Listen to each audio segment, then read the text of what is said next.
안녕하십니까. 토요 법회를 시작하겠습니다. 오늘 또 비쿠 보디 스님이 쓰신 팔정도의 몸을 알아차리는 수행에서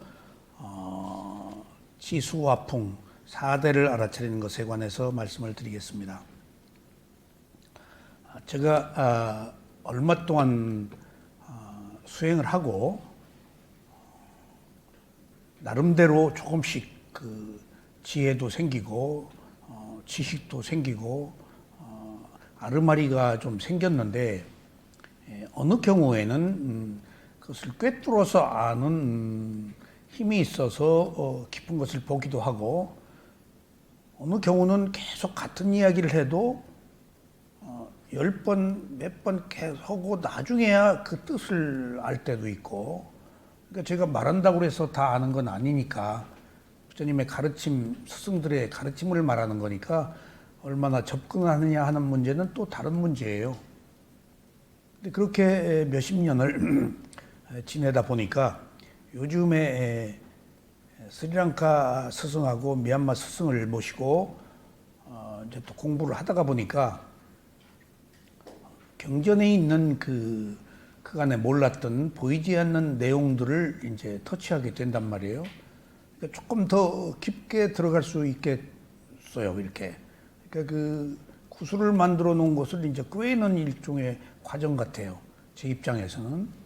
그러니까 알았던 건데 더 구체적으로 알게 되고, 안 보이던 것들도 확연하게 보여서 줄거리들이 보이고, 그래서 법의 맛을 조금 느끼기 때문에 아주 사는 재미가 참 좋아졌어요. 법의 맛이라는 게 이렇게 최고의 맛이구나 하는 걸 알 수 있었어요. 그 중에 오늘 공부를 시작하기 전에 두 가지를 말씀드린다면은 팔정도에 관한 것입니다.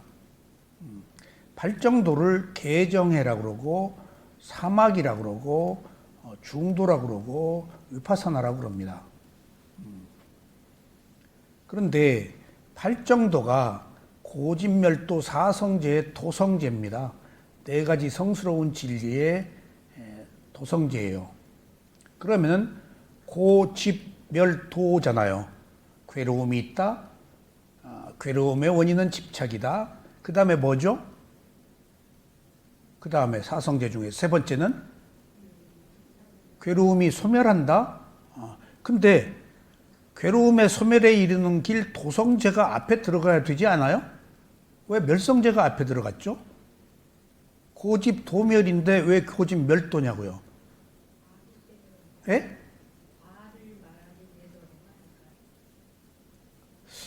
제가 전에 누구한테 미얀마에서 그런 질문을 했는데, 순서는 중요하지 않다 그렇게 넘어가더라고요. 예. 근데 이제 알았어요. 괴로움이 있다. 괴로움의 원인은 집착이다. 괴로움이 소멸한다는 것이 앞에 들어간 이유는 경험했다예요. 확신을 가지란 얘기예요. 그러니까 우리는 도하면은 도의 결과인 멸은 가능성이에요. 근데 멸을 앞에다 놓은 것은 확신을 갖는 거예요. 내가 경험했다, 일로 오라고 하신 거예요, 부처님이. 그러니까 확실히 소멸해요, 괴로움이. 근데 소멸에 이르는 길이 팔정도다, 도성제예요. 그러니까 그 순서가 바뀐 것은 이제 찬찬히 뜯어보니까, 부처님이 내가 경험했다, 이 길로 오라 하라고 확신을 준 거예요. 근데 우리가 하고 있는 일에 대해서 확신을 못 갖거든요. 가능성이다고요. 근데 부처님은 내가 경험했다, 이 길로 오라라고 말씀을 하셨어요. 또 더 중요한 사실은 이런 얘기에 깜짝깜짝 놀라요. 너희도 이미 경험했다라고 그러셨어요. 나만 경험한 거 아니다. 근데 조금 확대 해석을 하면은, 나도 경험을 했는데 지식으로 경험하고 지혜로 못했어요. 그리고 안개 속에서 본 듯 했지 진짜 부처님 같이 확실히 못 본 거예요. 경험했다고 하는 건 열을 말하는 거예요? 예, 소멸. 자기가 열반에 들어갔으니까. 그리고 이 길로 오라고 했으니까. 그러니까 확신을 갖기 위해서 멸이 전제되고, 그리고 나서 확신에 찬 믿음을 가지고 마지막 팔정도로 완성을 하라는 그런 의미가 있어요. 자, 그러면은 개정해가 팔정도인데 거기에 또 사막이라는 말이 있어요. 사막. 세 가지를 배운다 그런 말이에요. 학문, 배울 학이거든요. 그러니까 개정해가 있어도 배우지 않으면 소용이 없어요. 뭘 배워? 개정해를 배우란 말이에요. 실천하라. 위파스나 수행을 하란 말이에요. 그 사막이. 세 가지 학문이란 뜻이에요. 그러니까 개정해, 팔정도, 개정해, 사막, 중도, 위파사나 이렇게 순서로 나열하는데 왜 사막이 들어가 있는가? 그러니까 학자가 중요해요. 배울 학이에요. 배워야 된다. 그게 수행을 의미해요. 물론 지적 사유와 사마타 수행과 위파사나를 포함한 모든 것들을 말하겠죠. 그러니까 그 개정이라는 것이 그렇게 큰 의미를 가지고 있는데 불교의 전부예요. 그 개가 계율을 지키는 그런 그 도덕적 덕목을 말하는데 여기서는 그렇게 말하지 않아요. 개정에서는 알아차림이 있는이에요. 그러니까 알아차림이 있는 걸로 시작하면은 이미 도덕이 들어가 있는 거예요. 계율이 들어가 있는 거예요. 딱딱한 계율을 부처님이 넣지 않아요. 그러니까 이것도 개가 알아차림이다라는 이야기도 교학자들은 그렇게 얘기를 하지 않고 수행자들이 그렇게 말을 해요. 그러니까 알아차림이 모든 것들을 아우르니까 알아차리는 순간 청정하잖아요. 알아차리는 순간 번뇌가 없잖아요. 그러니까 그 쌈미라고 그래서 앞에 정이 붙는 것은 전부 바르다, 확실하다, 분명하다라는 발리어의 뜻이 있지만은 원래 수행자들은 알아차림이 있느니라고 바꿔서 얘기를 해요. 그렇게 알아차림이 중요해요. 그러면 팔정도에서 세 가지를 배워라. 뭔가 먼저 알아차려라. 그리고 정의 단계와 해의 단계를 저는 그냥 그 가볍게 봤는데 정은 사마타다, 해는 위파사나다 라고만 알았는데 이제 불교의 깊은 뜻을 조금 더 접근해서 이해하니까 그게 아니에요. 정과 해가. 그러니까 여기에 팔정도에 한 인간의 문제, 우주의 문제, 인류의 문제 모든 것들이 다 담겨 있어요. 세상에. 그래서 그 일체 전부 모든 것이라고 했는가 몰라요. 오온을. 나의 몸과 마음을. 개정해가 몸과 마음을 닦는 거거든. 그러면 정과 해의 차이를 요새 구별하고 새로운 제가 즐거움을 느끼는데 시비가 붙을 일이 없어요. 왜? 정은 선정이 있잖아요. 사마타잖아요. 원인과 결과가 있어요. 윤회를 해요. 거기는 신이 있어요. 천신. 물론 창조주는 아니죠. 천신을 신이라고 그래요. 그 다음에 뭐가 있죠? 감각적 욕망이 또 있어요. 그 다음에 다 있어요. 거기 탐진치가 있어요. 물론 관용차의 지혜도 있고 거기 신이 있으니까 종교도 있다고요. 삿된 것도 있고 삿되지 않은 것도 있고 그 다 정해서 이루어지는 것들이에요.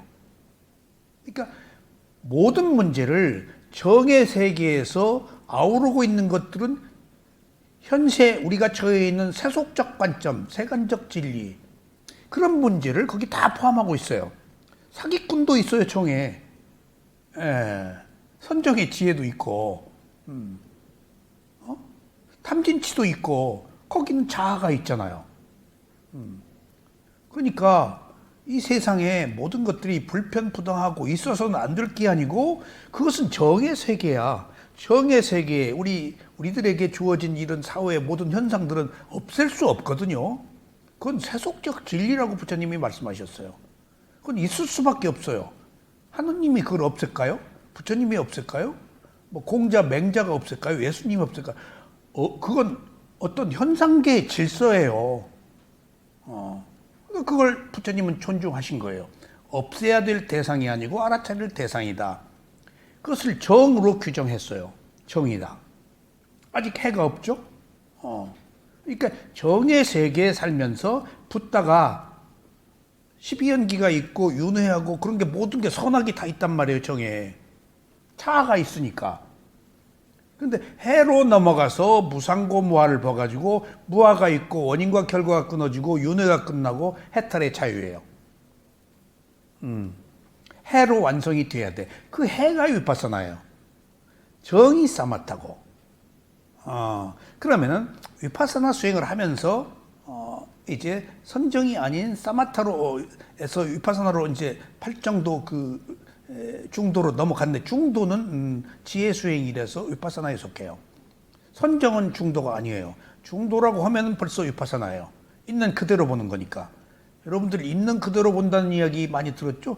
그게 개입하지 않고 놓고 본다는 얘기예요. 내 선입관으로 보지 않는다는 얘기예요. 우리는 다 선입관으로 보잖아요. 다 내 기준으로 보잖아요. 그렇지 않고 내 기준 없이 놓고 본다는 거예요. 그게 중도예요. 그러니까 비로소 거기서 대상이 가지고 있는 진실을 발견할 수가 있다고요. 그러니까 해로 넘어오니까 모든 것들이 다 와야 돼버려. 그래서 정의 단계에서 있는 일을 해가 너 잘못됐다 그러면 안 돼요. 없앨 수 없는 세간적 진리예요, 이게. 이쪽은 출세간의 진리고 무상고무화가 있으니까, 지혜가 있으니까.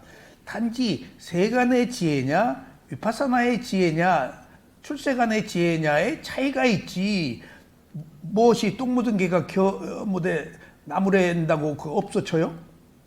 그러니까 개정이라는 것이 우리들이 가지고 있는 선악의 세계까지를 다 수용하는 하나의 다른 차원, 두 개의 차원이 다른 세계가 함께 공존한 것들을 말하고 있구나가 불교의 중도예요. 여기에서 깨달음이, 지혜가 나오는 거예요. 정을 이해하지 못하면 해가 나올 수가 없어요. 정은 세간적 진리야. 왜? 정을 인정하지 못하면은 벌써 이 성냄과 어리석음으로 너 없애려고 그러고 욕망으로 분노하고 그러잖아요. 그러면 안 된다고요. 그냥 놓고 있는 그대로 봐야지. 이쪽에 있는 그대로 보아서 무상고무화를 발견했는데 세간의 일을 있는 그대로 보아서 일로 넘어온 거예요, 지금. 해는 세간에서 이미 생긴 거예요. 아직 지혜가 없었잖아요. 세간에서 우리들끼리 일어나고 있는 그런 문제에 대해서 여기는 유신견, 자존심, 어리석음이 정에 다 있다고요. 그러니까 선정하는 사람들 무섭다 그러잖아요. 구들장 파고. 극단이 있어요, 이쪽은. 근데 해는 극단이 없어요. 무상고무화니까. 그래서 제가 팔정도를 공부하면서 정과 해에서 여지껏 뭐 이러고 저러고 신이 있네 없네, 그건 정에서는 있어, 해에서는 없어. 그 지혜의 문제야. 지식의 문제와 지혜의 문제의 차이일 뿐이야. 그리고 어제 제가 또 범천 사한파띠와 세존하고 이렇게 대담을 나누신 글을 사유타 니카야 원고를 정리하면서 그간에 궁금했던 문제들을 많이 해결했는데 거기에 딱 나와요. 우리는 순리대로 따라가는 삶, 감각적 욕망의 흐름으로 살아가는 삶, 하나는 거슬러 가는 삶, 두 가지가 있다고 이제 그랬죠. 그러니까 붓다는 거슬러 간 사람이에요. 감각적 욕망의 거친 물결을. 근데 누가 거슬러 가냐고요. 욕망의 흐름에 좋아 죽고 싫어 죽고 하면서 사는 것을 즐기고 사는데, 좋아하지도 않고 싫어하지도 않고 감각적 욕망의 거친 물살, 그 즐거움을 버리고 거꾸로 거슬러 온다는 것이 지금 쉬운 일이냐고요. 지금 즐거움을 포기한 건데, 나를 포기한 건데 쉬운 일이냐고요. 그러니까 이 수행이 지금 누구도 하기 어렵고 재미도 없고 힘든 것은 나를 버려야 된다고요, 지금 여기. 근데 나는 버리고 없애고 비울 수가 없어요. 버리고 없애고 비우려고 할수록 더 붙어요. 그러니까 우리가 방법상의 문제에 있어서 지금 여지껏 버리려고 그랬어요. 괴로우니까. 비우려고 그랬어요. 없애려고 그랬어요. 부처님이 거기서 키를 찾은 거예요. 버리려고 하지 말고 비우려고 하지 말고 방아착 뭐 내려놓아라 뭐 온갖 얘기 불가능해요. 어떻게 버려요? 어떻게 비워요? 어떻게 없어요?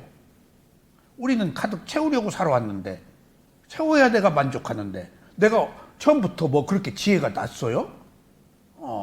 불가능한 일이라고요. 근데 불가능한 일을 계속 교학에서는 가르침에서는 그렇게 하라고 그래. 비워라, 버려라. 불가능한 일을 하라고 그러는 거예요, 지금. 어떻게 비우냐고요. 욕망으로 사는 사람에게. 부처님이 중도적 관점에서 해결하는 방법이 위파스나가 아니면 안 된다라고 그러는 말이 알아차리라고 한 거예요. 알아차리라고. 알아차리면 비워지고 없애지고 소멸하고 버려지는 거예요. 알아차리면. 근데 없애려고 그러는 것하고 알아차리는 것하고는 전혀 다른 개념이에요. 그 알아차림이 개예요. 개.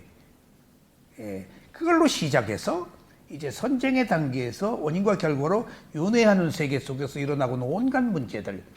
거기는 희노애락이 다 있고 부귀영화가 다 있고 흥망성쇠가 다 있고 뭐 자살, 성공, 실패 이런 것들이 다 정의 세계에 있어요. 행은 없어져 버려요. 그런데 더 제가 중요하게 여겼던 것은 거슬러 올라가는 길에는 그 욕망대로 흐르는 길에는 상락아정이 있어요. 지금 여기서 대성불교가 상락아정이잖아요. 부처님의 가르침과 완전히 반대되는 개념이에요. 깨달음을 얻는 길. 그러면 상락아정으로 즐거움, 항상하다, 즐거움이다, 내가 있다, 그 다음에 깨끗하다, 청정하다. 가 우리들의 삶의 지금 그 지표다고요. 흘러가고 있는 거예요. 감각적 욕망을 위해서. 근데 부처님은 감각적 욕망의 거친 물살을 거슬러 올라가니까 상락아정이 아니고 뭐야? 무상고 무아 부정이에요. 세 번째, 지난 시간에 우리가 부정관 했잖아요. 몸에 대해서 싫어함이 아니고 혐오가 아니고 싫어한다. 혐오하면 자살하니까 싫어해야 집착이 끊어지니까. 그러니까 감각적 욕망의 물결을 따라서 흘러가는 것은 상락아정이고 반대로 상락아정의 반대로 거슬러 올라가는 것은 무상고 무아 부정이에요. 더러움, 몸의 더러움을 보는 거. 이렇게 두 가지가 상반되기 때문에 제가 교학을 하지 않고 수행을 먼저 하고 교학을 어디서 배운 바는 없지만은 늘 혼자 거의 독학식으로 스승의 가르침을 책을 읽고 제가 수행을 해서 뭔가 수행을 하니까 내용이 다 아는 내용이더라고요. 확연히. 왜 이렇게 내가 아는 건 쉬운데 어렵게 쓰여 있어. 그러니까 수행은 뚫어버리는 것이니까 막힌 것을 언어의 유의 관념을 벗어나 버리는 거니까 핵심이 보여요. 그냥 그걸 글로 쓰려면 그렇게 복잡해져요. 생각으로 말로 하면 탁 그냥 촌철살인으로 가능한데 뭔가 쓰려고 그러면은 꾸미게 돼요. 수식이 되고. 그러니까 그런 점에 있어서 참 어떻게 부처님의 가르침과 완전히 그렇게 반대되는 길을 갈까? 어떻게 무상고무화가 깨달음이고 불교 핵심의 전부이고 지혜인데 통찰 지혜인데 어떻게 그것과 반대되는 상락아정을 말하고 있을까? 참.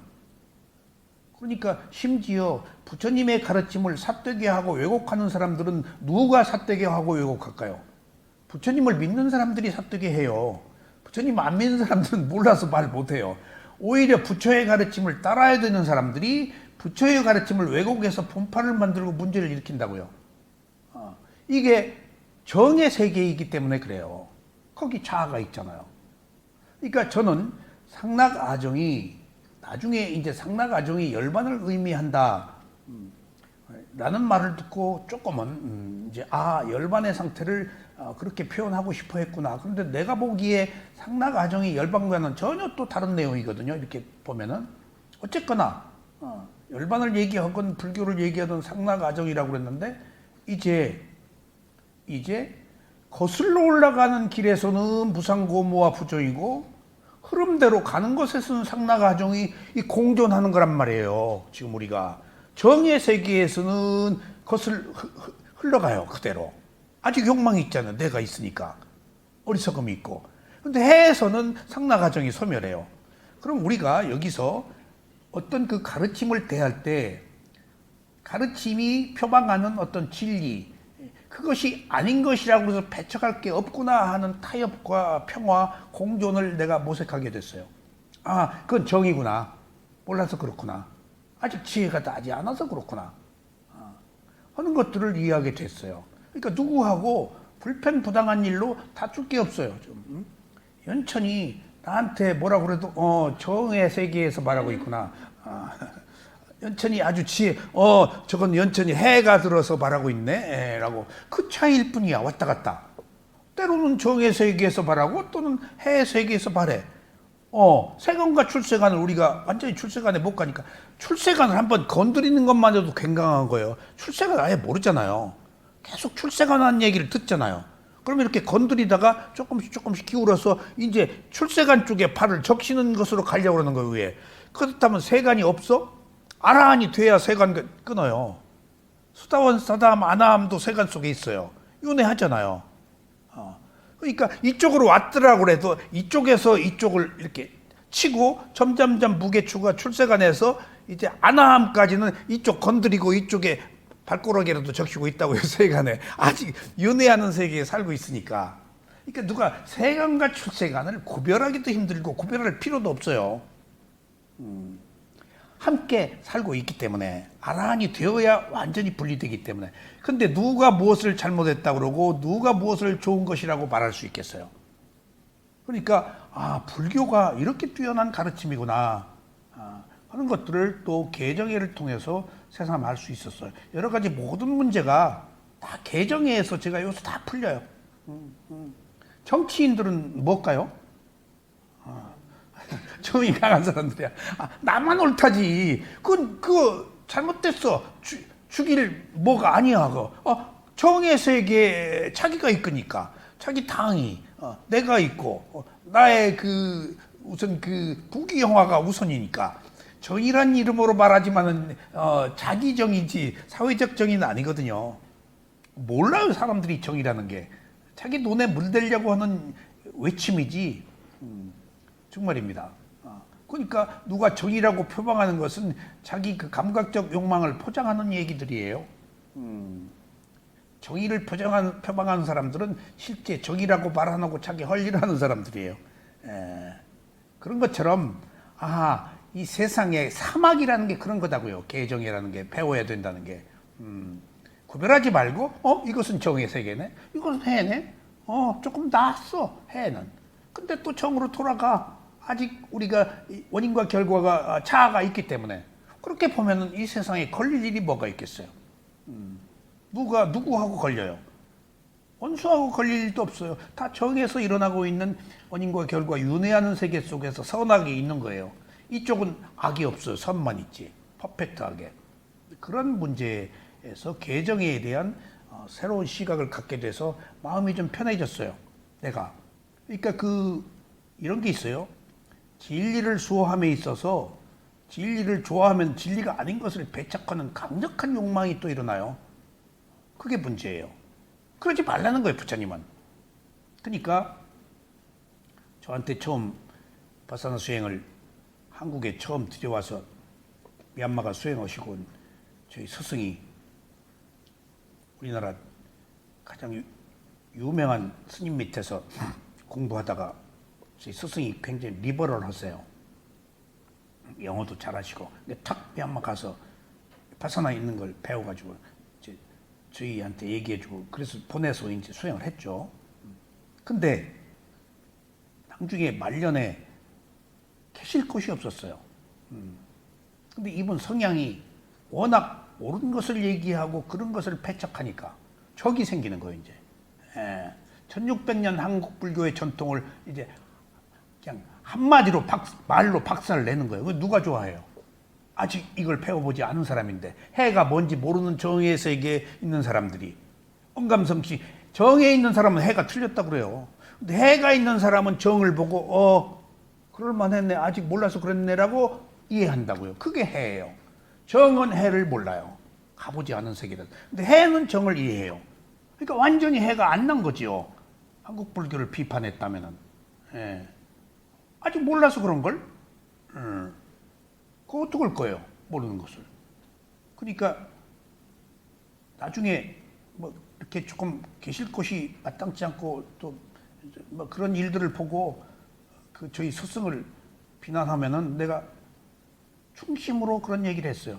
그분이 이쪽 게 너무 좋아서 한국 불교를 사랑하기 때문에 이쪽에 오니까 한국 불교가 이걸 받아들였으면 좋아졌으면 좋겠다는 어떤 그런 그 발언으로 얘기한 것이지 미워하면 얘기도 안 한다. 애정이 있어서 그렇게 말하셨다. 그리고 성격상의 문제다. 그리고 놓고 보니까 저도 처음에 하도 그러니까 한국 불교 모르고 그런 얘기를 하니까 한국 불교는 삿된 것이고 틀린 것이고 들은 게 그거라서.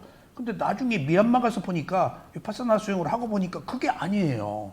함께 모든 것이 공존하고 있어요. 내가 선택하는 선택의 문제가 있지 선악은 늘 함께 있는 거예요. 모르는 사람들이 이 세속은 모르는 사람들이 살고 있잖아요. 그걸 어떻게 할 거예요, 모르는 걸? 아는 사람이 알아서 혼자 빠져나오면 되는 거예요, 이게 지금. 같이 못 가요. 혼자 빠져나오는 거예요, 이게 지금.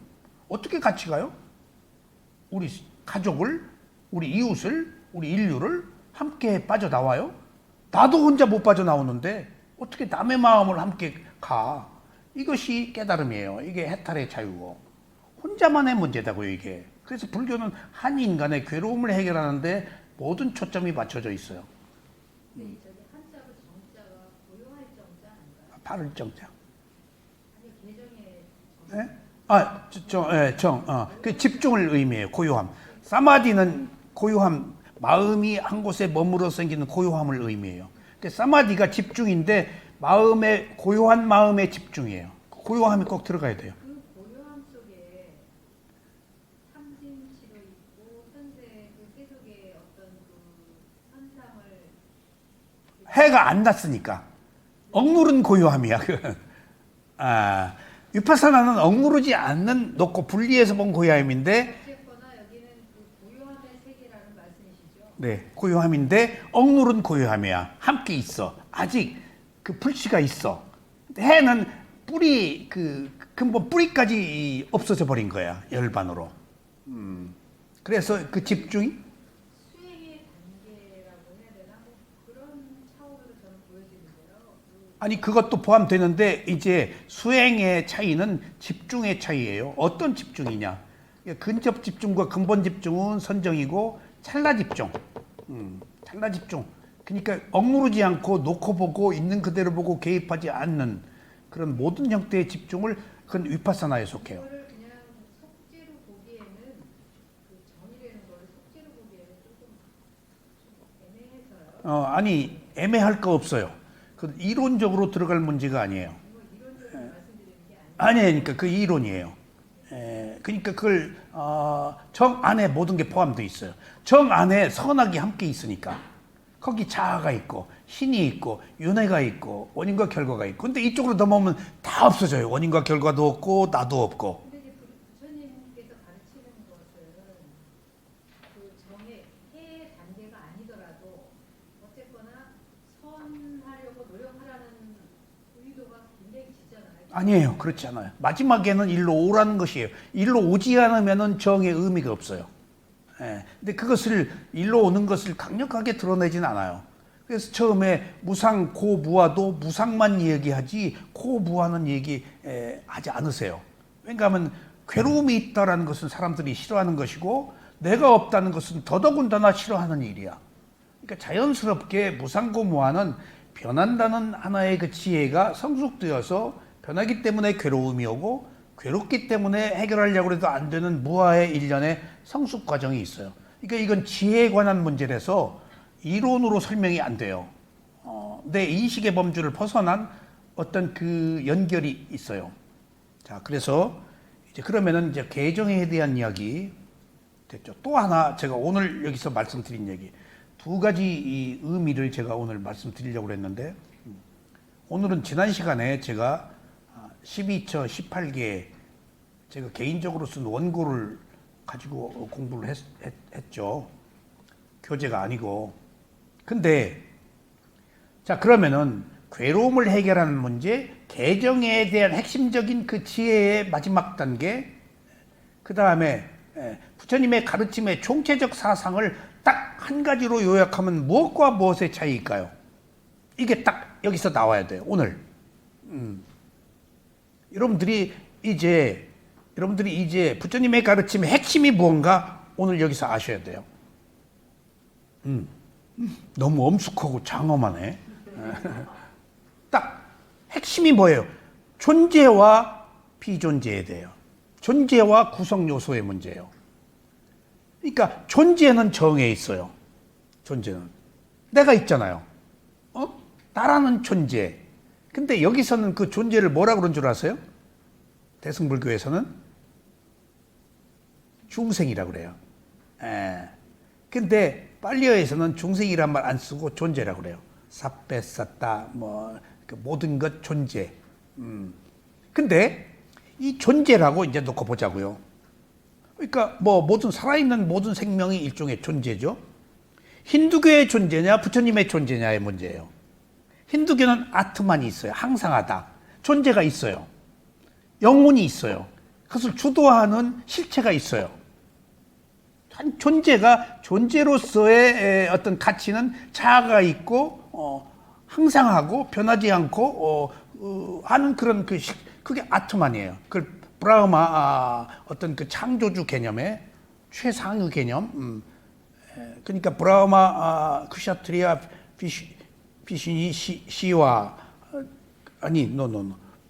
브라흐마 크샤 바이샤 수드라 나누는데 브라흐마 계급이 이 상위 계급으로 어떤 그 신의 단계, 창조주의 단계, 근데 그것을 존재의 상징으로 쳐요. 자, 존재로 보면 자아가 있어요. 그럼 깨달음이 없어요. 불가능해요. 그럼 힌두교예요. 근데 부처님이 그 존재를 파괴하신 거예요. 존재를 왜 어떻게 파괴했을까? 정신과 물질을 온으로 분석했어요. 온으로 분석한 것은 해체해버린 거야.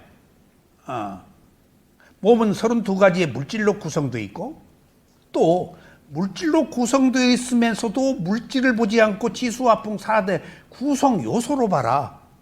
몸이 있어. 이건 존재야. 내 몸. 근데 이것을 32가지의 장기들의 집합체로 보면 무더기들의 모임이야. 근데 무더기들조차도 그 몸을 볼 때 그것들을 구성하고 있는 요소, 다투는 뜨겁다, 차갑다, 단단하다, 부드럽다는 형용사라고요. 명사가 아니고. 형용사는 몸이 없어져 버려요. 우리가 몸을 가지고 있을 때 단단하다, 뜨겁다, 차갑다, 부드럽다는 것으로 몸이 있는지 인식할 수 있잖아요. 예를 들면은 천신의 몸과 인간의 몸은 달라요. 천신의 몸은 어떨까? 에텔처럼 그 뭔가 화생이니까 쫙 태어나고 안 먹어도 사는 것이니까 천신은 소변을 안 봐요. 그리고 물론 감각기관이 우리하고 좀 다르죠. 에텔처럼 화생으로 탁 태어나는 것이 우리들이 단단하고 부드럽고 이런 몸하고 달라. 그러니까 천신들이 여기 휙휙 올 수 있는 거예요. 이런 것도 그 정신이 지배하는 세계에서 이런 것도 통과해 버리는 거예요, 지금. 이런 것도 통과해 버리는 거예요. 우리 몸하고 달라요. 또 우리는 못 가요. 단단한 부드러운 뼈다구 그런 게 어떻게 통과해 저걸. 우리가 가는 것은 부처님이 가는 것은 나토어서 간다. 나타내서 간다. 형상으로. 마음이 보내서 하나의 형상을 어떻게 가냐고. 허공을 가다가 얼어 죽거나 불타 죽지. 태양 가까이에. 여기서 정신이 고도로 그 진화된 정신이 염력으로 하나의 형상을 만들어서 가서 시공을 초월하니까 아주 대화하고 말하는 거예요. 그러니까 그 무슨 방언 터지거나 뭐 하면은 외국어 모르는 사람이 외국어 수술 나오듯이 한국 사람하고 유럽에 살던 사람하고 천신에 만나서 어떻게 한국말로 얘기하면 알겠어. 근데 다 통한다고 저쪽은. 그러니까 이런 문제들이 그러니까 그 경전을 통해서 이제 천신과 인간의 관계, 죽은 사람 이런 관계들이 경전에 계속 나오잖아요. 근데 죽어가지고 다음에 뭘로 태어난 것들을 어떻게 하냐고요. 부처님의 제자인 신통한 아라한들이 다 보고 이 사람이 과거에 뭐였다고 그래서 지금 줄거리가 잡히는 거예요. 그러면 이름은 뭘로 붙일까? 옛날 이름 붙일까? 뭐 어떻게 붙일까? 그것도 경전 결집에서 다 결정해서 나온 얘기예요. 꽃다마 시달타도 과거에는 꽃다마 아니었잖아. 그래서 그 어느 경우에 이때 이름은 뭘로 하자라는 것도 경전 결집을 해서 별의별 것들이 다 이제 토의 끝에 결정된 것들이에요. 그러니까 막 시공을 초월하고 천신과 인간의 관계 이름이 막 나오는 것은 살았을 때 사는 사람의 이름이야, 뭐 지금 이름이야, 뭐 거기는 이름이 있는지도 없는지도 모르겠지만, 근데 명칭은 필요하고 뭘로 부를까 했을 때 결집해서 다 그런 것들이 결정돼요. 그러니까 이제 요는 존재로 보느냐 존재로 보지 않느냐 하는 것이 지금 자아를 가졌느냐 무아냐 하는 차이라고요. 무아하면은 실체가 없어요. 그건 공이에요. 몸이 아니다, 마음이 아니다가 아니고, 몸은 있는데 내가 소유하는 몸이 아니고 내 마음대로 할 수 없는 몸이다. 내 몸이 아니다가 아니고 내 몸이 없다가 아니고 내 몸이 아니다요. 있지 몸과 마음이. 근데 부르기 위한 명칭으로서의 몸과 마음은 있지만 내가 소유할 수 없고 내 마음대로 할 수 없으니까 내 몸과 마음이 아니지. 순간의 몸과 마음일 뿐이야. 이런 그 소위 너무 미묘하고 너무 알기 어렵고 너무 미세하고 그러니까 그 아비담마에서 다 나오는 이야기인데 여기 지금 뭔가가 있다고요. 있는데 우리는 못 보잖아요. 먼지가 있다고요. 그 먼지는 있는데 우리는 없다고 못 보잖아요. 그러니까 어떤 것도 낱낱이 작게 분해해서 가루로 넣으면 없는 것처럼 보이지만 실제 요소들은 있다는 거예요. 요소들은 보이지 않을 뿐이지. 그러니까 이런 것들이 요소가 구성되어서 뭔가 하나의 형태를 이룬 거지 이것 자체는 최소의 단위, 쿼크, 미립자로 보면 분말, 최소의 어떤 요소, 에너지들이지 이건 실체하는 게 아니다는 거예요. 그러니까 바꾸어 얘기하면 제가 대학교 다닐 때 자연과학을 학점을 못 받고 군대를 갔는데 갔다 와서 미루다 대학교 4학년 때인가 졸업하려니까 이제 학점이 안 나오니까 졸업 못 하잖아요. 불어 학점 안 나왔지, 자연과학 학점 안 나왔지. 1학년 때는 놀았으니까. 그리고 이제 군대 가서 해병대 가서 고생하다가 이제 정신 차리고 조금 하기는 했는데 자연과학 시간에 나는 새로운 세계를 열었어요. 우주의 신비. 이런 그 행성, 흑성 뭐 그런 게 이 우주에 떠도는 어떤 먼지들 그런 것들이 모여서 강력한 힘을 발생하면서 그것이 흑성, 지구 같은 빛이 안 나는 이런 땅덩어리가 되기도 하고 아니면 불이 타는 태양이 되기도 하고 그런 차이가 있더라고요. 그러니까 이 거대한 그 우주에 있는 먼지들이 서서히 어떤 압력에 의해서 이렇게 모이더라고요. 그러다가 그 에너지가 탁 해가지고 탁 이런 땅 덩어리가 하나 생겨버리는 거예요. 그러니까 지금 저 공간에서 없는 게 만들어진 거예요, 이 지구도. 그러다가 이제 나중에 뭔가 소멸하면은 이게 이제 나중에 그 물로 불로 뭐 바람으로 뭐 그런 이제 바이블에 그런 얘기도 있죠. 실제 불교에서도 그런 얘기가 있어요. 뭔가 태양 가까이 가면 다 불타버리겠죠, 우리가? 또 태양도 없어져 버리든가 다 불타서 편하니까. 그런 것을 보고 지구의 생성 소멸이라는 것도 어떤 무에서 유가 만들어진 건데 원래 지금 생각하니까 무가 아니었어. 유에서 유가 만들어진 것들이야. 무에서 유는 만들어질 수가 없어. 어떤 요소들이 있었어. 그러니까 지금 이제 놓고 보자고요. 힌두교와 불교의 차이, 그리고 진리와 진리 아는 것의 차이와 아트만 자아와 무아의 차이예요. 신이 있는 세계, 존재가 있는 세계에는 자아가 있어요. 근데 이것은 깨달을 수가 없어요. 내가 있기 때문에. 내 눈에 물대야 돼요. 나를 위해서 살아야 돼요. 그런 그 내가 없다는 것을 부처님이 밝힌 게 순야라고 그래서 공이라고 그랬어요. 실체가 없다. 무는 없다가 아니고 실체가 없다는 뜻이에요. 무나 공이나 같은 말인데. 그러니까 무아를 공이라고도 해요. 마음은 있지만은 내 마음대로 안 되는 실체가 없는 순간의 마음이지 앞의 마음과 조금 전의 마음과 지금 마음과 지금 이후의 마음 중에 어느 게 내 마음이냐. 무상만 있다. 마음은 있지만은 매 순간 변하는 마음의 어느 순간의 마음을 내 마음이라고 할 것이냐. 연천 너무 어렵지? 이건 지혜의 문제니까 그 수준으로 가면은 알게 돼. 그러니까 그런 게 있다는 것만 해도 우리는 새로운 세계에 눈을 뜨는 거예요. 그러니까 그런 의미에서 모든 것들을 존재로 볼 거냐 존재로 보지 않을 거냐 하는 문제에 있어서 오늘 지수화풍사대가 몸이라는 것이 존재가 아니고 몸을 해체해서 하나의 요소로 보는 거예요. 구성 요소. 몸을 가지고 있는 구성 요소가 실체지 몸이라는 명칭, 물질, 덩어리들이 집합해 있는 것 자체는 실체가 아니라는 거예요. 요소가 실체지 그것을 구성하고 있는. 그러니까 요소로 낱낱의 요소로 성분으로 볼 거냐 덩어리로 하나의 존재로 볼 거냐 하는 문제가 여기서는 자아가 있고 여기서는 자아가 없다는 거예요. 요소니까. 요소니까. 그러니까 구성 요소니까. 이게 굉장한 겁니다. 이게 핵심이에요. 그래서 우리는 그런 오랫동안 자아라는 존재라는 개념을 가지고 살아왔기 때문에 요소로 보는 첫째 방법이 지금 몸에서는 사대로 봐라 라고 부처님이 얘기를 해요. 그래서 이 사대를 다뚜라고 요소, 구성 요소라고도 말했고 몸 전체가 아니에요. 그것을 구성하고 있는 어떤 성분, 구성하고 있는 물질이면 물질의 최소의 단위의 쿼크의 요소들, 에너지들 그것을 구성 요소라고도 하고 세계, 그것이 세계다.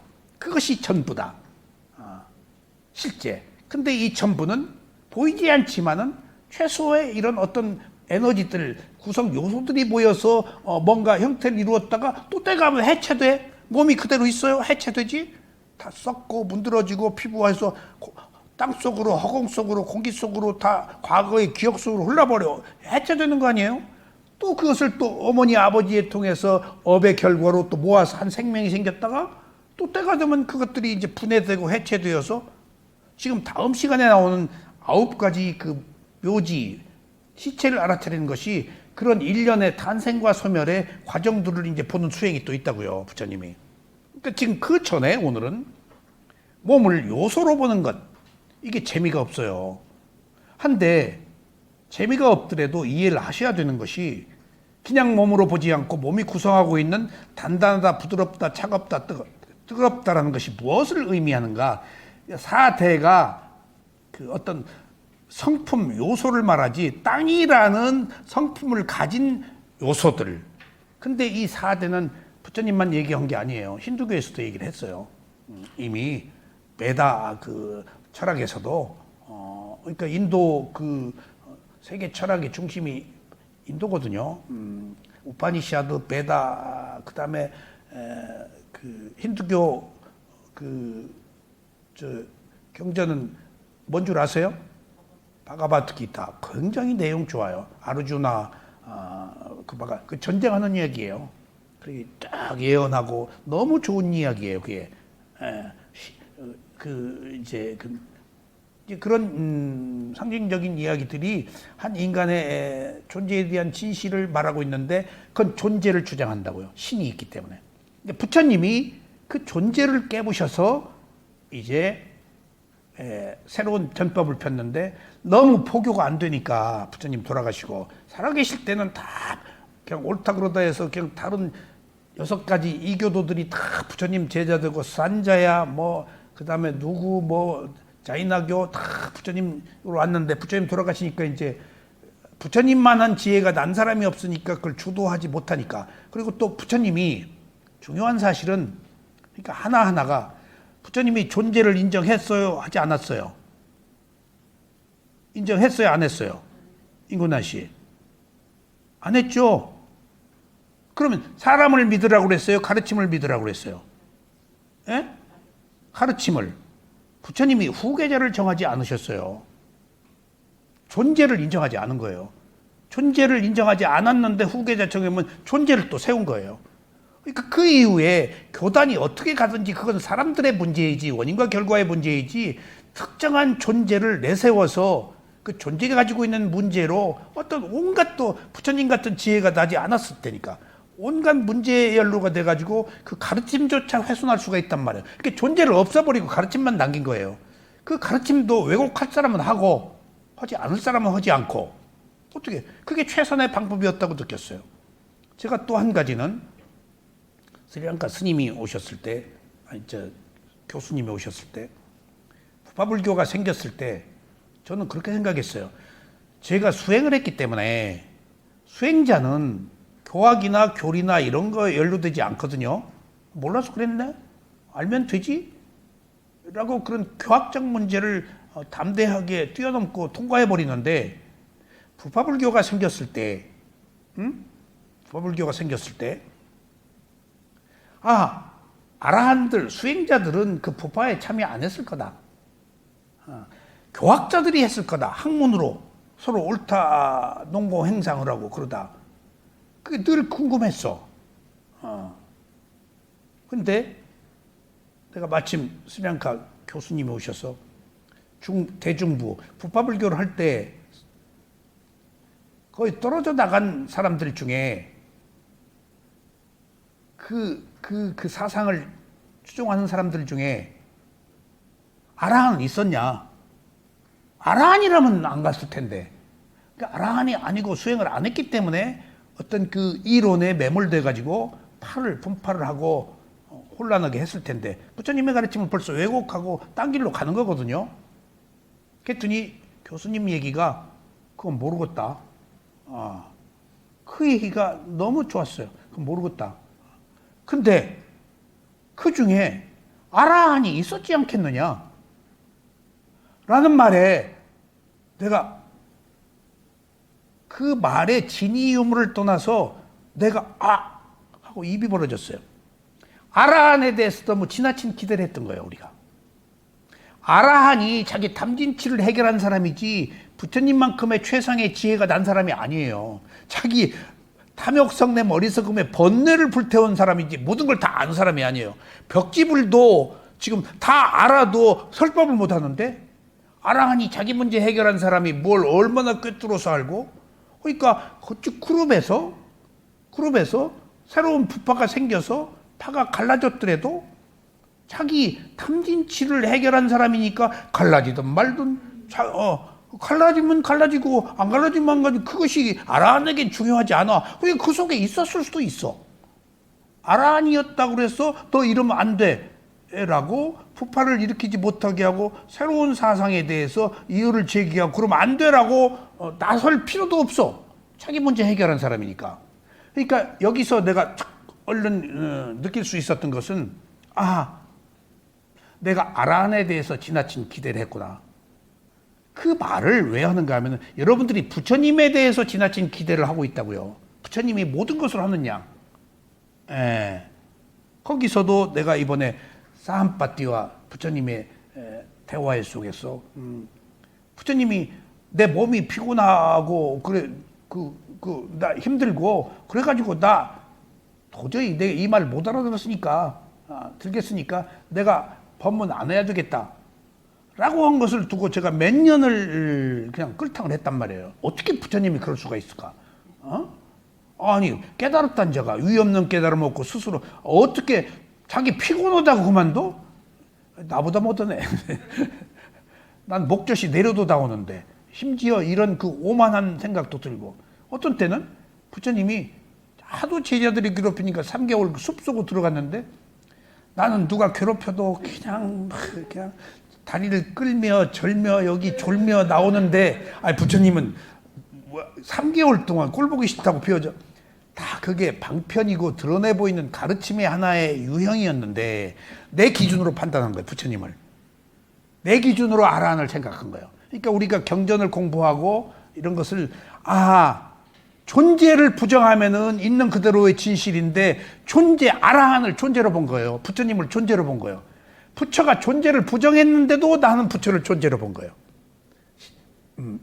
뭘 주는, 복을 주는, 취직 주는, 장사가 잘 되게 해주는, 건강하게 해주고는, 우리가 그런 기대치가 있으니까. 그러니까 믿지. 그러니까 부처 스님 비구니한테 가도 제가자에 올 수가, 여러분들 바보예요. 여기 제가자한테 저한테 온 것은 비구니가 복주지 연초는 지금 속은 거예요. 제가자가 뭘 줘. 그러니까 바꿔야 그러면 모양, 부처님은 그 가르침을 얘기했지 사람 존재를 부정했잖아요. 그러니까 우리는 부정한 존재를 계속 만들고 새로 키우고 확립시키고 또 거기에 의지하고 산다고요. 그래서 계속해서 존재를 부정해야 돼요. 그러기 위해서 여러분들이 모인 거예요. 과연 나는 있는가? 이것은 나의 것인가? 남편이라고 할 때 그 남편이니까 남편의 순간의 마음이에요.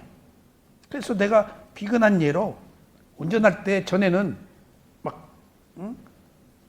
그 난폭 운전하고 그러면 막 샹 가고 그렇게 고깝게 보고 막 샥 뛰어들어서 깜짝 놀라게 하고 할 때 이놈의 인간 하다가 어느 순간부터 그러면 딱 먼저 뭐부터 봐? 차부터 보지. 응? 고급차 탔다고 이거 까불고 있네. 그럼 더 화가 나. 조그만 조그만 차 탄 것이 까불고 있네. 또 그러네. 또 이거. 그래서 내가 차를 보다가 다 차부터 보거든. 딱. 거기. 그러다가 이제 차는 안 보고 사람을 봤어. 사람을. 그러면 사람은 미워할 수밖에 없어. 탁 가서 째리고 탁 이렇게 가다가 탁 하면 째리는 거. 사람을 본 거거든. 분노를, 탐욕을, 어리석음을 표현한 거거든. 이제는 그렇게 안 받아. 연천 뭐 본다고 내가? 운전할 때 문제를 일으킨 사람을 딱 보고 차도 안 보고 사람을 안 보고 뭘 본다고 이제? 마음을 봐, 그 사람. 마음은 형상이 없잖아. 미워할 건덕지가 없어. 그 사람 마음을 봐. 그러면 내가 어떻게 하면 안 미워하겠느냐 하는 문제야. 안 미워하기 위한 방편들이야. 차를 보면 미워한다고. 나와 비교되고. 크다, 작다, 뭐 어쩌다. 거기 그걸 관념적으로 문제를 삼아서. 사람을 보면 어떻게 안 미워해, 왼수를.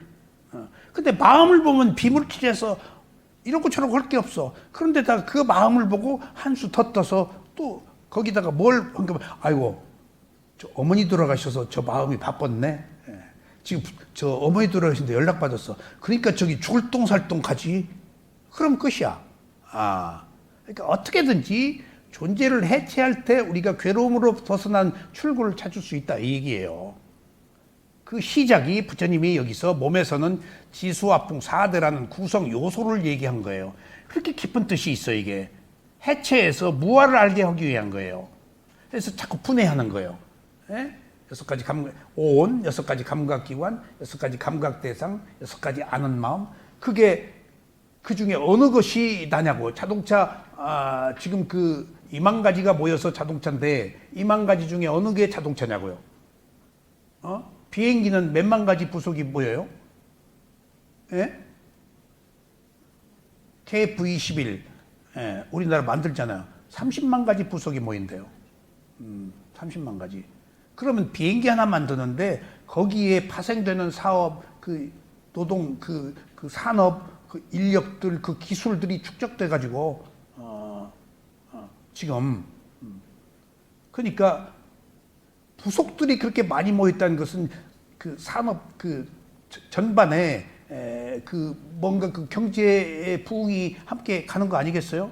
근데 그 비행기 30만 가지 중에 어느 게 비행기냐고요? 부속들이 모인 비행기 아니에요. 그러니까 그 30만 가지의 부속이 몸에서는 여기서는 지수화풍 4대로 해체해서 지금 몸을 없애려는 부처님의 깊은 의도가 있으세요. 요소들이다, 이건. 그러니까 우리가 전혀 상상하지 못한 정신세계에 미묘한 거, 이게. 희모한 거고. 그 다음에 미세한 것들이 이게. 그래서 불교를 미묘하다, 그 다음에 희모하다. 희모하다는 것은 원과 결과 연기를 의미해요. 그 다음에 미세하다. 있는데 못 본다. 너무 미세해서. 구성 요소들이니까. 뭐 그런 의미가 지금 가르침 속에 있는데 그것들을 다 설명은 안 해요. 누가 이런 설명 안 합니다. 저도 오랫동안 4대를 보라고 할 때 제일 싫었어요. 4대. 이게 뭐야. 근데 지금 보니까 4대가 핵심이야. 몸을 4대로 보는 한 지대, 화대, 수대, 풍대로 보는 한 몸이 없고 어떤 요소들만 있어. 그것들이 구성되어서 몸이라는 것을 형성해. 그런 어떤 그 고정관념에서 벗어나기 위한 부처님의 가르침이 여기에 녹아 있다고 이해하시면 되겠어요. 자, 오늘 이제 비꼬보디 스님 페이지 178쪽이에요.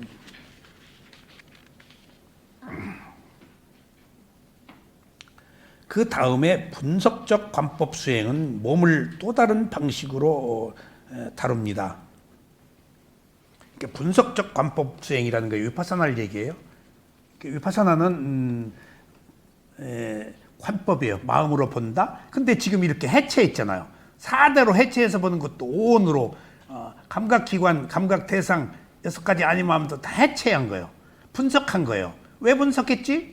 부처님은 분석하지 말라고 그랬는데 직관으로 보라고 그랬는데 직관으로 보는 수행과 함께 분석해서 지적사유 학문적으로 그게 내가 아니다라는 두 가지 측면으로 그 교학과 수행의 그 한 측면이 교학은 분석을 하잖아요. 근데 그 교학이 부처님의 분석이 왜 복잡하게 자꾸 분석해? 무엇을 위해서 분석하죠? 모든 것들이 거기 나 없다는 거 하나예요. 실체가 없다. 요소들의 결합이다. 불교의 분석은 마지막에 내가 없다는 것을 알게 하기 위한 분석에 내놔봐라 어느 게 나냐. 그러니까 그 예를 들면은 여기 가슴이 큰 덩어리가 있습니다. 분녀짜리님이 가슴에 남편 때문에 큰 덩어리가 하나 생겼다고. 남편이라고 하지 말지. 신호 때문에 큰 덩어리. 그러면 연천 뭐라고 그럴까? 덩어리 내놔봐. 덩어리 내놔봐. 자기 마음이 만드는 거야. 그러면은 그 덩어리가 뭘까? 몸의 단단함이야. 지수화풍 4대로 보면. 근데 덩어리라고 내가 모양으로 만들어서 키운 거야. 단단함인데 뭐가 있어 단단함이. 그 다음에 크다 작다는 뭐야 또. 뭐에 비해서 커? 뭐에 비해서 작아? 근데 내가 만들었어 크다고. 기준이 없어. 내가 만드는 거야. 근데 크다도 관념이고 덩어리도 관념이야. 그런 관념을 만들어서 몸이 내 몸이라고 살고 있는 거라고 큰 덩어리하고 똑같은 거예요 지금. 그런 거 없어. 4대로 보면 약간 강한 단단함이야. 센 단단함이야. 그렇게 보면 되지. 센 단단함하고 큰 덩어리하고는 개념으로 달라요. 큰 덩어리는 내가 몸에 만들어 놓고 가지고 있는 거예요. 끌어안고. 내가 소유하고. 근데 단단함은 단단할 수도 있고 부드러울 수도 있고 그 가변적이잖아. 그러니까 우리가 관념이 뭐 없는 것을 만들어 놓고 끌어안고 부둥켜 안고 그것을 내 것으로 알고 키우고 있는 거예요 지금. 그래서 뚫어버리라는 거예요 4대로. 연천 가슴에 큰 덩어리가 있어요? 그 4대요. 단단함, 부드러움, 뜨거움, 차가움이에요. 그건 편하잖아요. 앞으로 4대로 보라고요. 자, 그래서 분석은 그렇게 한다. 관법 수행은 위파사나요. 요소별 분석이라고 하는 이 수행은 여러 가지 요소들, 지수화풍, 사세, 요소, 다투, 그러니까 그 구성 요소들, 성분들 그런 걸로 보는 분석이에요. 몸이 본질적으로 무주의 성질이라는 것이 무주, 임자 없음, 공처, 무아, 주인 없음, 무주. 이게 지금 번역이 옛날 누군가 번역해서 지금 사용하지 않는 단어들이 막 나와. 요즘엔 이렇게들 번역 안 하는데 무주의 성질이라는 거 이걸 스님이 번역하면 또 더 어려워. 대승 막 한문 갖다 써가지고. 무주의 성질, 주인이 없는 것의 성질이라는 사실을 드러내 요소를 분석하면은 주인이 없다. 그건 낱낱이 여러 가지 그 부속들의 결합이다. 자동차가, 뭐가, 수레가, 비행기가, 주인이 없어. 모여서 이루고 있는 형태일 뿐이야. 근데 우리는 그걸 자동차다, 수레다, 비행기다라고 마치 명명해서 소유하고 주인인 것처럼 개념화할 뿐이야. 그 개념을 파괴하는 거예요 지금. 개념은 컨셉이에요. 실제하지 않는 거예요. 관념이에요. 그걸 빤야띠라고 그래요. 방편적 설정이에요. 근데 우리는 방편적 설정으로 나다 너다 만들어 놓고 내가 있는 줄 알아버리는 것이 지금 문제라고요 지금. 관념을 뛰어넘기 위해서 몸에 대해서 4대로 보라는 거예요. 그러니까 여러분들 여기서 좌선하고 나면 내가 호흡 볼 때 내 몸, 내 호흡이라고 봤어요? 태산과 아는 마음만 있어. 나 없었잖아요. 근데 언제 내가 나오죠? 좌선 끝나고 딱, 아이고, 내 몸이 딱 나오잖아요. 수행하지 않을 때, 알아차림이 없을 때. 좌선할 때 딱 끝나고 나서 집중하고 나면은, 아이고, 내가 누구 호흡 봤지? 뭐 봤지? 제가 실제 많이 경험한 거예요. 누구, 지금 호흡을 누구 호흡 봤지? 집중 상태니까. 그때 시간과 공간도 있고, 나도 없고, 할 때니까. 사야도 호흡 봤지? 그때. 가만히 있어, 정신. 왜 내가 사야도 호흡 봤지? 늘 사야도가 계시니까. 느닷없이 왜 사야도가 나와? 그러니까 사야도가 의식 속에 있어. 그러니까 아직 정신을 못 차린 거야. 집중 상태에서. 아이고, 내 호흡 봤네? 거기에 나가 또 들어와. 수행이 끝나고 나서. 그러니까 수행할 땐 적어도 내가 없었잖아. 여러분들, 수행할 때 내가 없었기 때문에 마음의 치유가 되는 거예요, 지금. 인군난 씨, 나 없애려고 오늘 치유하려고 왔는지. 이 동안 호흡을 보는 동안엔 내가 없잖아. 그것은 굉장한 혜택이에요, 향상이에요. 내가 있으면 괴롭거든요. 걱정. 내가 없으면은 나로부터 벗어나요. 여러분들 모든 괴로움, 모든 문제에 있어서 항상 보세요. 그 소스, 뭐 때문에 괴로운가? 나가 붙어서 괴로운 거예요. 내 몸, 내 마음이라서 괴로워. 내 재산이라서, 내 건강이라서, 내 가족이라서 괴로운 거예요. 나 없으면 안 괴로워요. 객관화가 딱 돼버려요. 그러니까 이 몸도 내 몸이 아니라고 보기 여기 위해서 이렇게 요소별 분석, 지수화풍 4대로 가서 해체하는 거예요, 자꾸. 이게 부처님의 가르침이에요, 이게. 그러니까 존재와 오늘 말씀드린 존재가 아닌 요소의 이 차이가 깨달음과 소위 어리석음의 차이이고 자아와 무아의 차이다. 이게 핵심이다. 존재로 보느냐. 근데 내가 경전 공부를 계속하면서 자, 사암파티나 다른 존재들은 존재로 자꾸 얘기를 한다고. 근데 깨달은 자는 구성 요소로 보기 때문에 같은 것을 놓고 이 사람은 존재로 보고 이 사람은 존재가 아닌 걸로 보는 그런 견해. 존재는 존재야. 근데 그것을 어떻게 보는 차이가 깨달음과 깨닫지 못함이 있어. 거기 공존하고 있어. 똑같은 사람, 똑같은 형상을 놓고 존재로 봐, 쌈파티는. 근데 아라한들은 존재로 보질 않아. 거기서 지금 부딪히고 있는 거예요, 계속.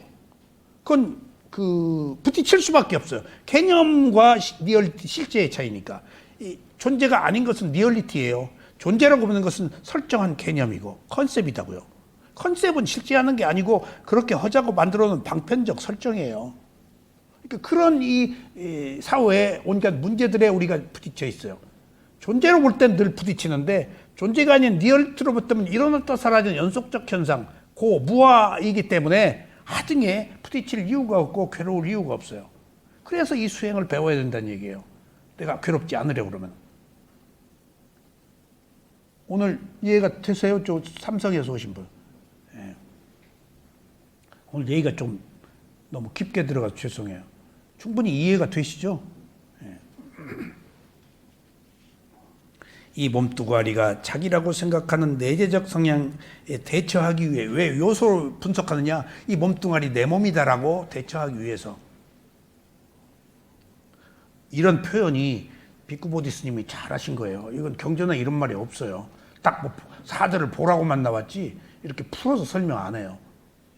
그러니까 그 서양 사람들이 독서를 많이 해서 그런지 내용이 이렇게 상당히 풍부한 면이 있어요. 근데 이제 풍부하다가 보니까 정곡을 놓치는 경우도 있는데 그래서 다양한 이런 해석이 보니까 표현이 아주 좋으시더라고요. 그래서 제가 이 책을 지금 하고 있는 거예요. 이 수행이 택하는 방법은 그러니까 요소별 분석이 택하는 이 방법 위파사나 얘기예요. 너무 재밌는 얘기예요. 그 이름이 나타나는 대로 그가 무엇이 됐든 이게 지대다 화대다 풍대다 할 것 없이 거시기 멋있기 하게 보라고요. 또 어떻게 봐야 할까요?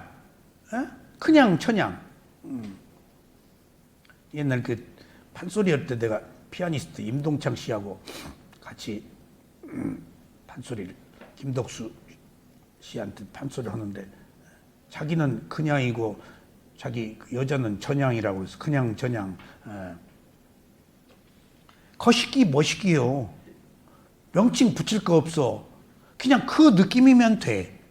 그것을 뭐라고 이름할 필요는 없어. 근데 이름이 필요할 때 뭐시기, 거시기, 뭐시기지. 거시기라고 계속 하면 거시기가 그냥 또 하나 거시기가 돼버려. 그게 관념의 문제예요. 실제는 느낌으로 보면 돼요. 그게 어떤 이름을 붙였든지 그건 단지 그 느낌일 뿐이야. 여기서 얘기가 너무 좀 깊게 들어가면 진도가 안 나간다. 여기서 위파사나라는 것이 사마타 수행과 다른 차이가 뭘까요? 위파사나는 실제를 보는 거라고 그랬죠. 사마타는 관념을 보는 것이고, 실제를 보라고 그러면 뭐죠? 실제? 이름이 필요가 없어요. 그냥 그것이에요. 뭐라고 명명할 필요가 없어요. 그냥 느끼면 돼요. 그러니까 우리가 말하기 위해서 뭔가 설정한 것은 필요한 거죠.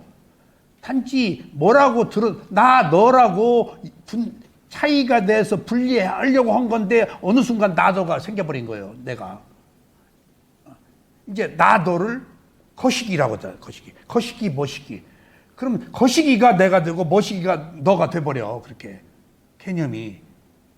그러니까 필요해서 사용하는 명칭을 실제하는 것으로 봐서는 안 된다. 그건 관념이다. 그래서 관념과 실제를 구별해서 이건 관념이다, 이것은 실제다 함에 있어서 지금 구별해서 그렇게 봐야 된다는 얘기예요. 그래서 그게 분석하는 것이 그 이름을 나타나는 대로 뭐가 됐든지 그냥이 됐든지 전향이 됐든지 거시기든 뭐시기든 마음속으로 몸을 네 가지 요소로 분해하는 것입니다. 그러니까 지대다, 화대다, 수대다, 풍대다라고 할 필요 없어요. 근데 말하기 위해서는 해야죠. 그러니까 여러분들 나도 모르게 수행하면서 이거 지대, 나름 이게 풍대라고 나도 모르게 관념화돼요. 어쩔 수 없어요. 그래서 제가 그런 이야기를 할 때 수행할 때 지대라고 느꼈냐, 지금 말하기 위해서 지대라고 그랬냐, 수행할 때 이건 지대다 그렇게 느꼈다. 그럼 그러지 말아라. 그냥 단단한 것으로 봐라. 부드러움으로 봐라. 지대다, 뭐다 하면은 그 개념이 돼버리고 학문이 돼버려요. 그냥 느낌이 아니에요. 그것은. 형용사로 봐야지 명사로 보면 안 돼요.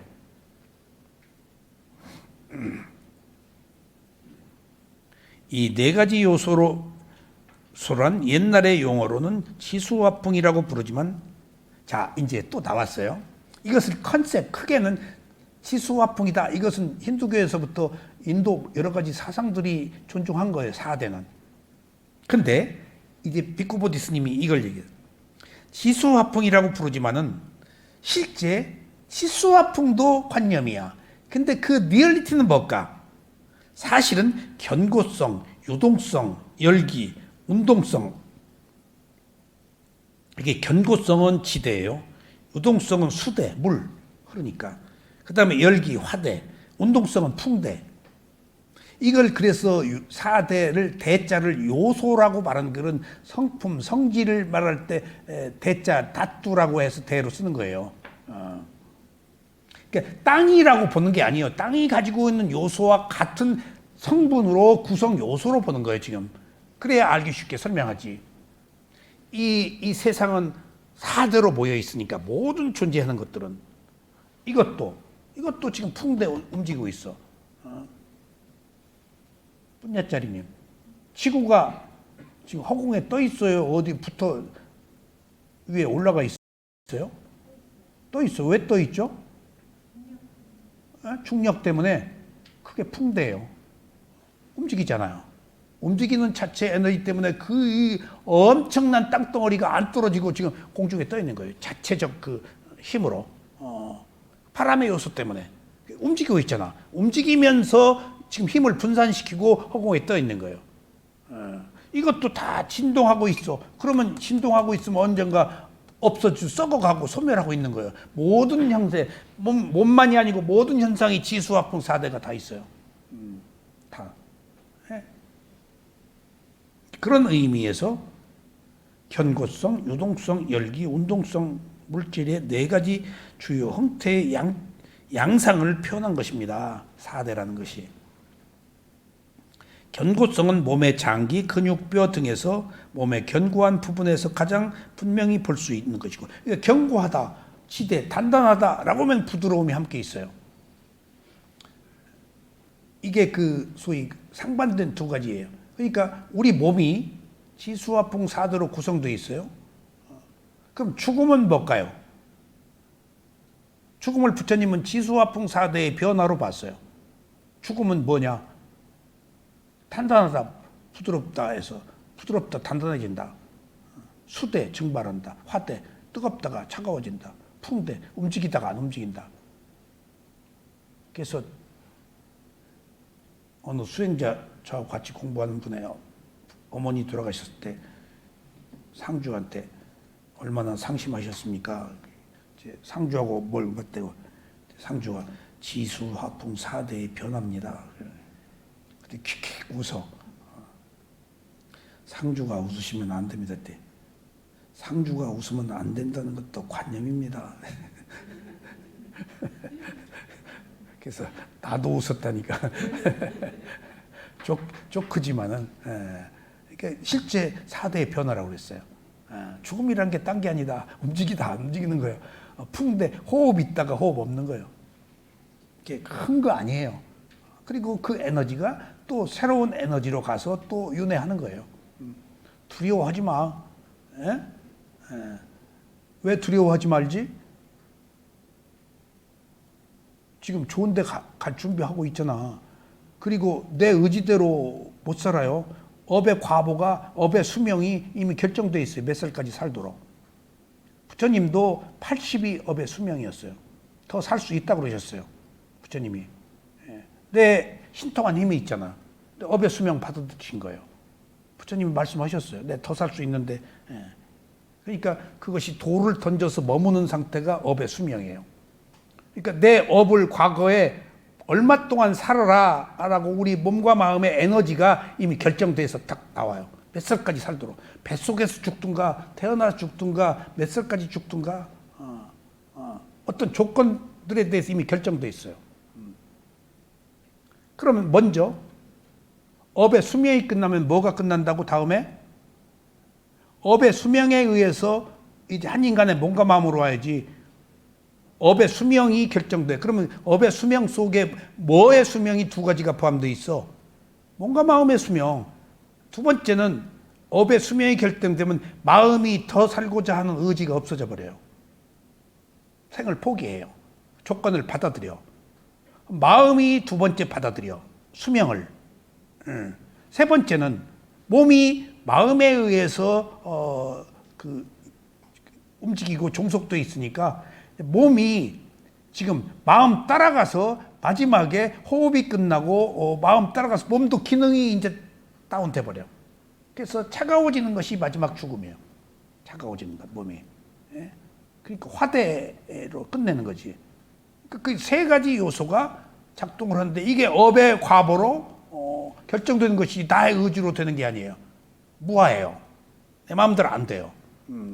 그리고 그 마지막 마음에 살고 싶은, 다음에 또 만나고 싶은 남자 있죠? 연처는 없어요? 그러면 알아 안 되는데 이거. 뭔가 못다한 게 있잖아. 부귀 영화를 누리고 싶고 뭔가 그게 마음속에 남아있단 말이에요. 업의 과보로. 마음의 종자에. 그것 때문에 태어나는 거예요. 내가 못다한 것 때문에. 아직 해결 안 됐잖아. 탐진치가 있잖아. 그것을 구현하려고 표현하려고 그래서 태어나는 거예요. 근데 부처님은 탐진치가 없어서 더 살 이유가 없어서 욕심과 성냄과 어리석음이 없어서 다시 살아야 될 이유가 없어서 안 태어난 거예요. 부처는 탐진치가 소멸했기 때문에. 깨달음이라는 게 탐진치의 소멸이에요. 열반이라는 게. 그 차이예요. 그러니까 거기에 최종적 깨달음에 나의 몸이냐 존재냐 존재가 아니냐로 그게 결정이 된다고. 나의 몸이라면 반드시 살아야 돼요. 탐진치를 없앨 수가 없어요. 탐진치의 힘으로 살아왔기 때문에. 근데 거기에 나라고 할 것이 없다. 존재가 아니다. 어떤 구성 요소들이다 그러면 집착이 끊어져 버려요. 그러면은 움켜질 이유가 없죠. 이게 깨달음의 종합 세트예요. 깨달음이라는 게 다른 게 아니고 탐진치에서 존재를 어떻게 보느냐 하는 문제라니까. 근데 아직 우리는 존재라고 알고 이 존재를 위해 살아야지. 지금 그래서 우리들은 아직은 탐진치를 나쁜 것으로 봐서는 안 돼요. 선심과 불선심 중에서 불선심에 속하지만은 실제 불선심이라고 하는 것이 세속 안에, 정 안에 선악이 있고 불선심이 함께 있다고 그랬잖아요. 혼재 있는 상태에서. 그러니까 있을 수밖에 없는 현실적 문제를 악이다라고 내치면 안 돼요. 왜? 우리가 붓다가 되겠다는 괴로움을 해결했다는 것도 탐심이 있어야 된다고요. 자아가 있어야 돼요. 유신견이 있어야 돼요. 아직은 안 깨달았잖아요. 지금. 그러니까 그것은 열정, 그 의도, 그런 것들을 내기 위해서 적당한 탐심이 있어서 이것을 백업해 줘야 우리가 수행도 한다고요. 풀어져 버리면 수행도 못 해요. 그러니까 보세요. 탐심이 있어서 적절한 균형을 이루면 좋은 에너지로 작용하는데 균형이 넘고 그 열정, 의도가 넘을 때 이게 집착이 되어서 넘어버려서 그것이 불선심으로 가는 것이지, 균형이 유지된 탐심은 선한 의도예요. 선한 의도도 탐심 없이 못해요. 우리가 아직 깨달은 자가 아니잖아요. 탐심이 바탕에 있다고요. 근데 그건 좋은 탐심이라고요. 그러니까 무조건 욕심 부리는 것을 너 욕심 부려, 그러지 말라고요. 그 균형을 얼마나 맞추냐 하는 문제예요. 그래서 중도가 필요한 것, 부처님의 가르침이 얼마나 적절하고 균형을 이루는데 필요한 것인지, 부처님은 편벽됨이 없이 항상 균형을 이루는 게 완벽하고 퍼펙트하다는 것이 이런 의미를 가지고 있기 때문이에요. 치우침이 없고 완전 무결해. 부처님의 가르침은 흔들림이 없어요. 예외가 없어요. 그 길로 가면은. 그러니까 그 편벽되지 않고 편파적이지 않고 실제를 보니까 있는 그대로 다. 그러니까 부처님이 그 수행자들하고나 누구 대담할 때 절대 핵심적 진리를 말하지 않는다는 사실. 무상고무만 못 받아들이니까. 그럼 뭘 얘기를 해? 그 사람이 한 이야기의 한 스텝만 높여서 얘기해줘요. 두 스텝도 얘기 안 해줘요. 두 스텝 높여주면 안 받아들여요. 한 스텝 높여서 알랑가 모를랑가 하게 해줘서 이해하도록 해주지. 그러니까 반드시 경전 공부하면서 나는 누가 질문해. 그러면 이제 나는 부처님의 가르침을 알지. 그러니까 딱 보면 이거 왜 옳은 얘기를 콱 찔러주지 않고 이렇게 우회적으로 하시나? 나도 모르게 그렇게 판단해. 그럼 경전을 가르치시는 분은 질문이 뭐였는가 보자라고. 그럼 질문이 뭐였는가 잊어버리고 뒤로 나가. 그 질문에 따라서 적절한 답이 꼭 나와. 그러니까 질문이 그렇게 중요해요. 그 사람이 뭘 질문했는가 알고자. 근데 질문 얘기 한참 하다가 뒤에 가면은 질문 잊어버려. 그 사람이 뭔 질문을 했는가 잊어버려. 결론만. 그러면 안 돼요.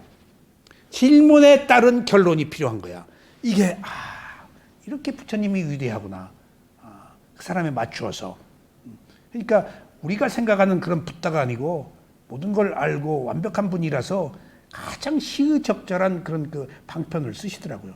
그런 방편을 썼음에도 불구하고 사람들이 받아들여? 부처님 얘기 듣는다고 다 알아한다고 다 뭐 불교도 돼? 그렇잖아. 인연이 있는 사람만, 받아들일 준비가 된 사람만, 스스로 원하는 사람만 그렇게 또 되는 거예요. 이게 그래서 인연이라는 게 굉장히 어려운 거예요. 그러니까 여러분들 안 되는 것을 되게 하려고 하지 마세요. 아직 때가 안 됐어요. 그 사람 아직 정이에요. 해 아니에요. 그럼 기다려야 돼요. 기다려줘야 돼요. 몇 생이 됐든지. 그것을 카타부타 이렇다 저렇다 하지 마세요. 아직 때가 안 됐을 뿐이야. 그것은 온전히 그 사람의 선업이 부족했을 뿐이야.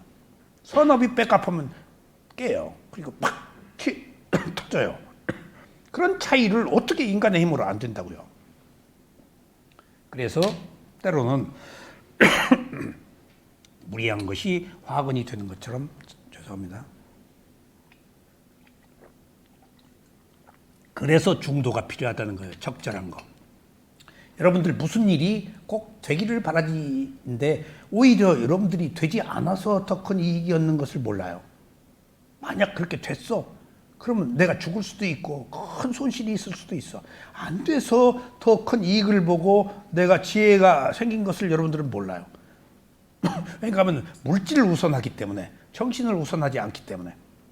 이런 것들이 보이지 않는 어떤 힘을 키우는 것이 지금 우리들의 가르침입니다. 자, 얼마나 했죠? 금방 빨리 할게요.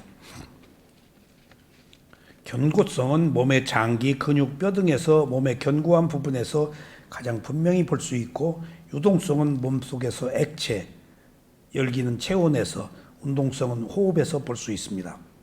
몸을 이렇게 구성 요소별로 분석하고 나면 몸을 이루는 이 네 가지 기본 요소가 우리 몸과 끊임없이 주고받기를 계속하고 있는 몸 밖의 다른 물체와 기본적 구성 요소와 근본적으로 동일하다는 것을 알게 된다.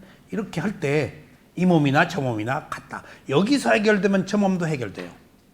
여기서 내 문제가 해결되면 인구난시 문제도 내가 이해해요. 여기서 해결 안 되면 내가 인구난시 문제 이해 못해요. 먼저 여기서 해결해야 돼요.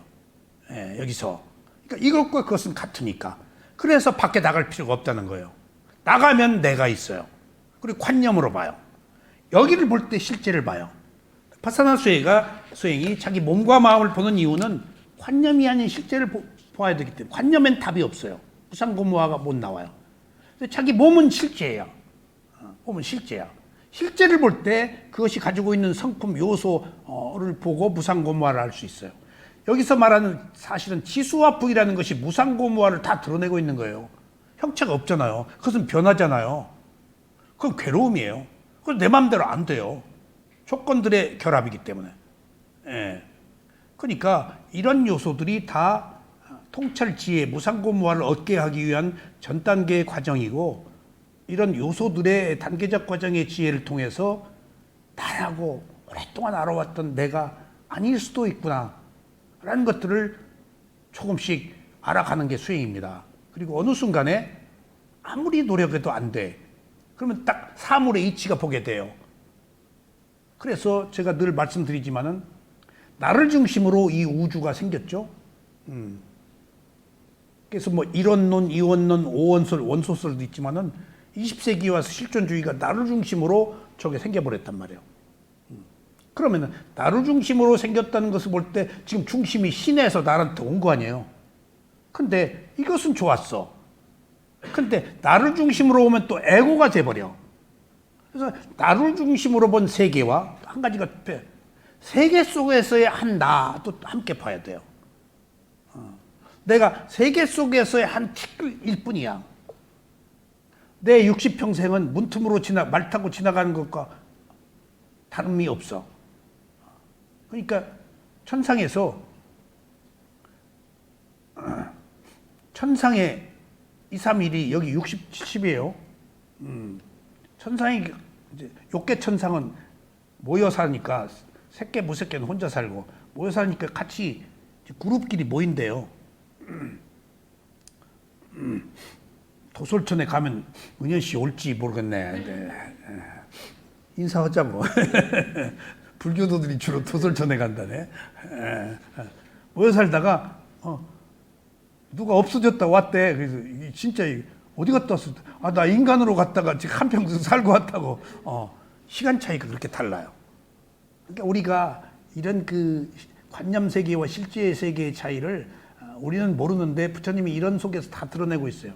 하루살이가 하루 이틀 사는데 인간 60세를 어떻게 이해하겠어요? 차원이 다른 세계를. 그러니까 우리는 우리 차원의 세계에서 부처님의 가르침으로 뛰어넘는 31개의 존재의 세계의 차원까지를 지금 헤아려 보고 있는 거예요. 그 속에서 윤회하는 한 인간의 존재의 원인과 결과를. 자, 오늘 여기까지 말씀드리겠습니다.